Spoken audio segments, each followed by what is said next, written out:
আমাদের অর্থনৈতিকভাবে আমরা উন্নয়নশীল দেশ হিসাবেও একটি কল্যাণকর রাষ্ট্র প্রতিষ্ঠা করার জন্য গতকালকেই আমাদের যে বাজেটটি পাস হয়েছে, আমি মনে করি বাংলাদেশের মানুষের জন্য যে আশা আকাঙ্ক্ষা নিয়ে 1971 সালে মুক্তিযুদ্ধ করেছিল তার একটি প্রতিফলন আমরা দেখতে পাই।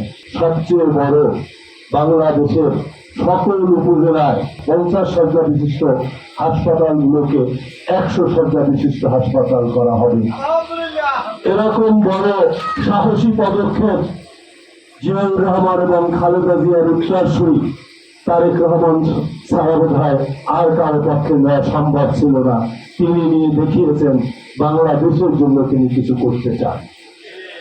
এর সাথে সাথে এই নদী ভাঙ্গন রোধ প্রকল্প বাস্তবায়নের জন্য এবছর এই খাতে সর্বোচ্চ বরাদ্দ দিয়েছেন।